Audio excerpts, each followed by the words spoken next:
Hello, welcome back to Secrecy Recapped.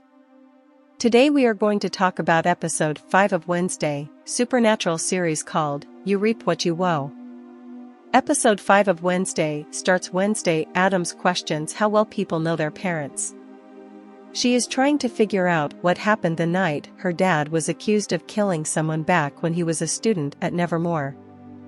A flashback shows Larissa Weems walking out of the dance just in time to see a man fall from the balcony above her.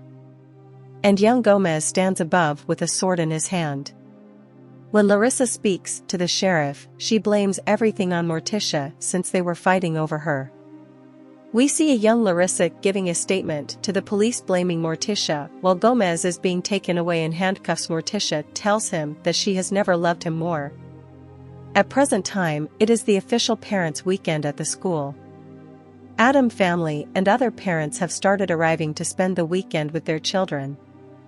And Morticia hopes Wednesday is happy to see them. At the assembly, the principal gives an update on Eugene and tells the parents and the students that he is on the mend and is expected to make a full recovery soon. Enid asks Wednesday if she has gone to see him, and on which she tells her that he is in a coma and she feels guilty for what happened to him. But Enid insists it wasn't her fault before reminding her that the monster hasn't attacked anyone in the past week. They also discuss their families. Wednesday talks to her parents about Thing and how they used him to spy on her. She tells them what has happened to her at Nevermore. While Esther, Enid's mother, looks over her. She is dreading her mother's judgmental personality because she is yet to wolf out.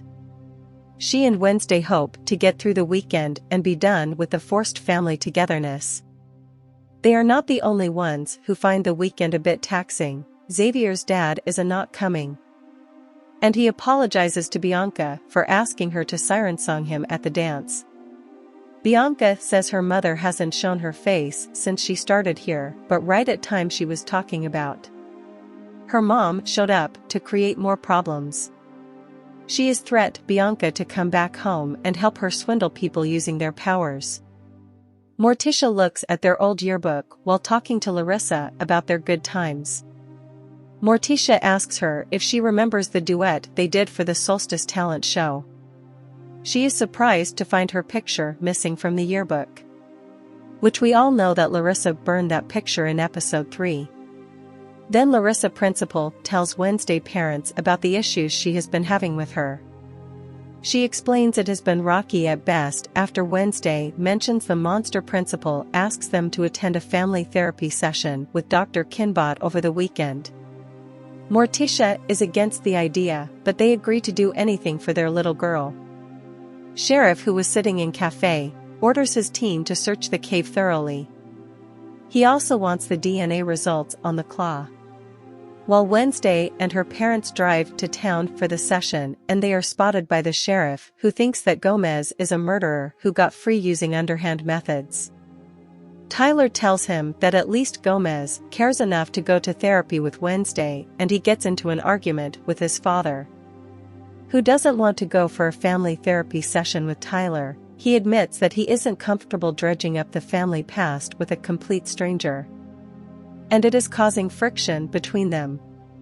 Tyler reminds him that it isn't easy for him either. As Sheriff leaves the cafe, he gets a call that the coroner has committed suicide. At the family therapy session, Dr. Kinbot and the family talk about how they have been coping since Wednesday left for Nevermore. They all agree her absence has been tough on them. Pugsley says it has been hard not having Wednesday at home. Wednesday, however, is not feeling inclined to talk about her emotions. She changes the subject by asking her parents about the murder of Garrett Gates. She wants to know who Garrett Gates was and why Gomez was accused of killing him. Morticia ends the session and refuses to tell Wednesday the truth. Wednesday tells her that she will still get to the bottom of the issue. Morticia scolds Wednesday for ambushing her father like that. Morticia tells her that she doesn't know the whole story because her father did nothing wrong. Then she goes to the hospital to visit Eugene first. At cafe, Bianca's mother tells her that the Morning Song community misses her, and she does too. Gabrielle calls her Brandy Jane. Bianca reminds her that her name is Bianca and she has a new life now. When Bianca tries to leave, Gabrielle makes her sit down and tell her that her siren song is drying up. She explains that the recruitment numbers are down and the wrong people are starting to ask questions. If Bianca doesn't comply, she will tell everyone how she sirened her way into Nevermore. Gabrielle accuses her of scamming a higher class of people. She gives her until the end of the weekend to say her goodbyes. Wednesday takes the honey from hive number 3 to Eugene, who is still in a coma. She thanks Thing for keeping an eye on him. Wednesday thinks she should be in that bed instead. Then, she met to Eugene's mother Janet. The sheriff checks out the crime scene at the morgue. Deputy Ritchie tells him that the gun was legal and registered in his name. The camera was obscured by black bubblegum. They found a suicide note that said the coroner felt guilty about an old case. He supposedly covered it up and faked the coroner's report. The sheriff is pleased to hear that the fake report involves Garrett Gates' case and thinks he can finally put Gomez behind bars. Wednesday watches her mother walk over to Garrett's tombstone, rip apart a rose, and leave part of it there. Back at the academy, Gomez tells his wife that they need Wednesday the truth, but Morticia doesn't think she'll believe them. She hopes something else comes around to distract her. On the other hand, Enid's mom wants to know if she has wolfed out yet. When she learns she hasn't, Esther calls it a disappointment. With the new evidence, he goes to Nevermore and arrests Gomez. Wednesday visits her dad in the cell and asks for an explanation. Her dad tells her that Garrett was obsessed with Morticia when they were young and started stalking her. It all came to a head on the night of the Raven dance. Garrett broke into the school with murderous intent. He attacked Gomez after finding him kissing Morticia. Gomez had to defend himself with a sword and ended up killing Garrett. Wednesday doesn't believe her dad as she knows all his telltale signs when he is lying.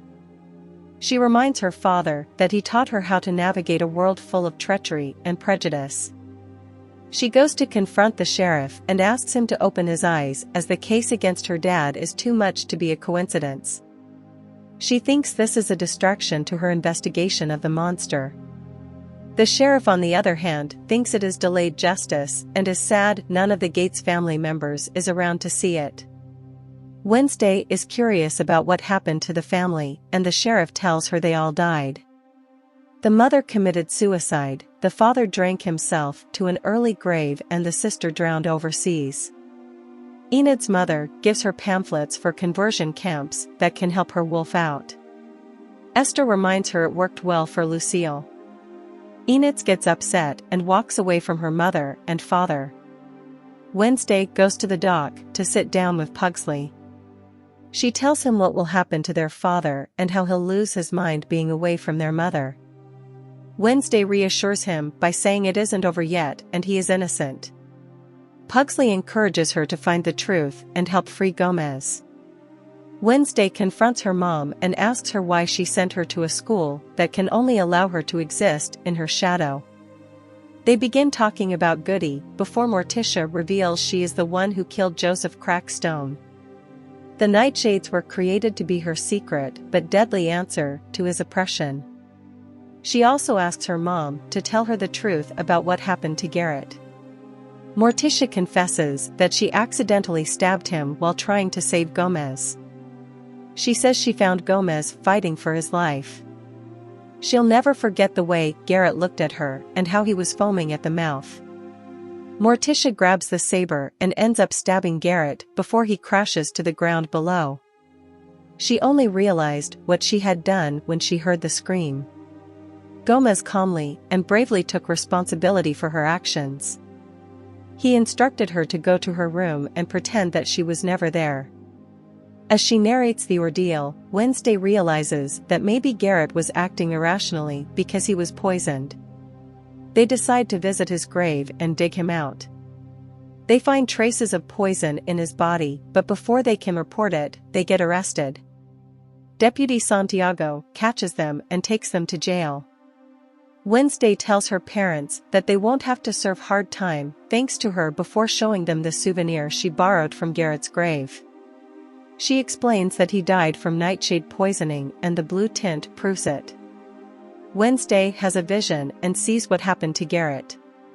His father gave him nightshade poison to kill the students at Nevermore, but during his fight with Gomez, the vial broke and the poison was absorbed into his body. Wednesday returns from her vision and tells her parents what she just saw. The next morning, Wednesday and Morticia take the evidence to Mayor. They accuse him of helping cover up the case when he was the sheriff at that time. Mayor tells them that Ansel Gates hated outcasts and Nevermore. He also tells that Ansel Gates confessed the entire plan to the mayor when he was drunk and admitted it was his idea. Morticia remembers Garrett bragging about his father having the sheriff in his pocket. She mentions that he got elected mayor and likely had the full support of Ansel Gates. Morticia believes he could have stopped Garrett's death if he had done his job when she filed her stalking complaint. The mayor asks what they want. Morticia and Wednesday want all charges dropped and Gomez released immediately. They threaten to out his participation in the cover-up if he doesn't drop the charges on Gomez. The mayor has no choice but to agree. After the issue is settled, Morticia asks Wednesday about her visions and assures her that she is always there for her. Wednesday says they started before she left for Nevermore. She tells her daughter that she is always here for her. Wednesday tells her how it works and that she isn't able to control it. Her mother explains that it resides on the spectrum of who they are. She is a dove while Wednesday is a raven. Without the proper training, her visions may lead to madness. They're not trained by the living. Someone dead from their bloodline can train her. Wednesday tells her about Goody and Morticia asks her to be careful as Goody was a powerful witch pushed by vengeance. Gomez is set free and the sheriff apologizes to him. The sheriff apologizes to Gomez before he mentions that Tyler and Wednesday have become close. Gomez suspects he is a good egg since his daughter wouldn't settle for anything less. As the family weekend wraps up, Esther tells Enid that it has been decided and she will spend 6 weeks at Camp Hell. Enid refuses to go and says she'll wolf out on her own timeline if she is meant to do it. Her mother gets upset and walks away. Murray hugs his daughter and admits he is proud of her and tells her to do as she wishes. Bianca tells Gabrielle that she'll come back after the school year is over, but Morning Song is out of her life forever after that. Wednesday says goodbye to her family. Morticia tells her daughter that she has her own path to blaze.